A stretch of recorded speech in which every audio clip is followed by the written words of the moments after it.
Zefania. Artinya Yahweh menyembunyikan, atau Yahweh atau sama dengan Tuhan atau Allah juga itu namanya, menutupi.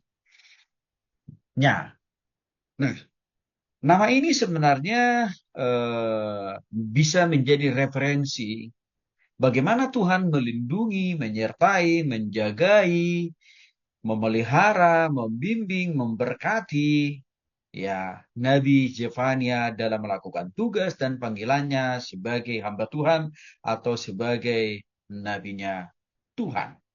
Nah, itulah arti dari bahasa Indonesia, uh, makna arti kata Zefania itu, saudara-saudara.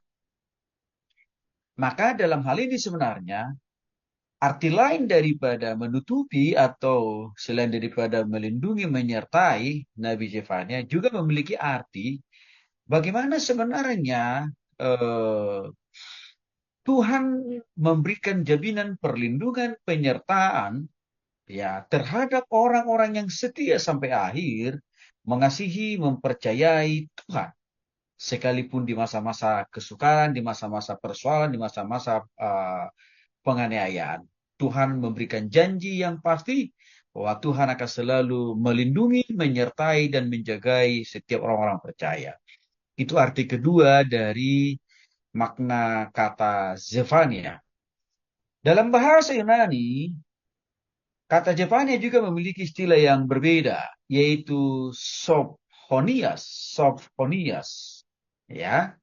Nah, yang sebenarnya arti dan maknanya juga tidak jauh berbeda dari apa yang sudah disampaikan tadi dalam perspektif bahasa Ibrani. Arti kata Yefane itu artinya Tuhan menyertai, Tuhan melindungi, Tuhan menjagai Nabi Yefana, dan sekaligus juga orang-orang percaya sekalipun mereka adalah menghadapi tantangan dan persoalan dan pergumulan dalam hidup. Nah, lalu bagaimana dengan silsilah kehidupan latar belakang keluarga daripada Nabi Yefania? Agak menarik. Nabi Yefania rupanya adalah keturunan keempat dari Raja Hizkia. Itu dicatat dalam Yefania pasal 1 ayat 1. Dan hal ini memberikan sebuah status yang sangat strategis, bahkan sangat tinggi bagi Yefania sebagai nabi yang dipilih dan dipanggil oleh Tuhan dari garis keturunan orang yang berpengaruh, yaitu Raja Hizkia ya di Yerusalem. Nah, yang berikutnya tentang periode atau masa waktu Nabi Zefania bernubuat atau menyampaikan pesan-pesan Tuhan. Itu terjadi pada akhir abad yang ke-7 sebelum Masehi. Artinya sebelum Kristus lahir. Ke dunia ini secara lebih real. Pada masa itu terjadi reformasi agama yang dipimpin oleh Raja Yosia. Ya, setelah pemerintahan Raja Manase yang amat dan sangat jolim atau sangat jahat pada zaman itu. Disitulah, pada saat itulah Nabi Zefania dipanggil dan dipilih oleh Tuhan untuk menyampaikan pesan-pesan Tuhan atau nubuatan-nubuatan dari Tuhan kepada orang-orang yang hidup pada zaman itu. Nah, situasi dan keadaan pelayanan Nabi Zefania pada saat itu, ia hidup saat pengaruh Asyur mulai mengalami penurunan. Dan banyak orang Israel akhirnya tidak lagi konsisten menyembah Tuhan, tapi mereka sudah lebih memilih menyembah Tuhan-Tuhan yang lain atau dewa-dewa yang lain. Ambil contoh, saudara, yaitu menyembah Dewa Baal pada zaman itu.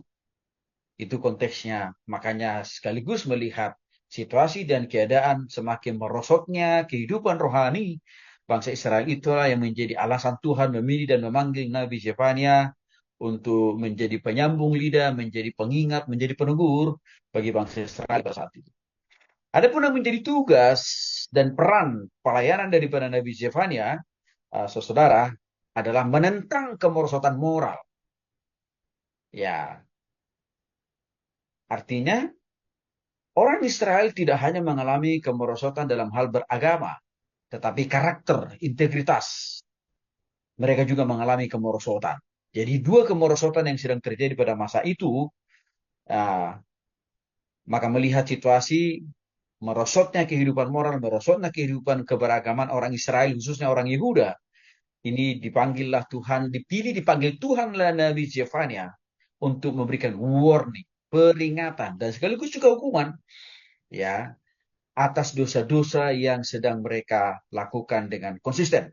Tapi juga sekaligus sebenarnya bukan hanya orang-orang Yehuda yang akan ditegur oleh Nabi Zefania, tapi juga ikut serta merta juga bangsa-bangsa lain yang juga semakin bertambah hari, semakin menjauh dari Tuhan. Ini memberikan sebuah perspektif yang baru bagi kita, bahwa Tuhan tidak hanya berkuasa menghukum, menghakimi bangsa pilihannya, yaitu bangsa Israel, khususnya Yehuda, tapi juga bangsa-bangsa lain, sekalipun mereka tidak percaya sama Tuhan. Tuhan berkuasa menghukum, menghakimi mereka jika tidak sungguh-sungguh tobat dan berubah di hadapan Tuhan.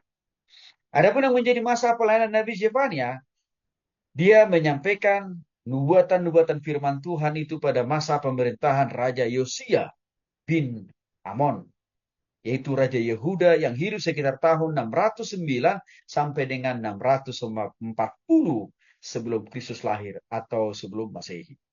Nah, periode ini adalah masa reformasi keagamaan di Yehuda setelah masa pemerintahan raja-raja yang jahat seperti Manasye dan Amon, di mana penyembahan berhala semakin merajalela pada saat itu.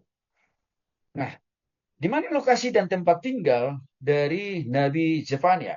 Ia tinggal di Yerusalem dan menyampaikan nubuatan-nubuatan dari Tuhan kepada dia juga di kota yang sama, yaitu di kota Yerusalem. Dengan fokus utama menegur, mengoreksi dosa-dosa orang-orang Yehuda dan juga orang-orang yang tinggal di kota Yerusalem. Lalu bagaimana dengan konteks sejarah yang sedang terjadi pada masa saat itu? Nah, jelas pesan Nabi Zefania ditujukan supaya terjadi roh pertobatan di antara orang-orang Yehuda yang dilihat oleh Tuhan, semakin yang bertambah hari, minggu, bulan, dan tahun mereka semakin menjauh daripada Tuhan itu sendiri. Dan mereka juga semakin banyak jatuh di dalam dosa, ya, dosa-dosa yang sangat-sangat parah.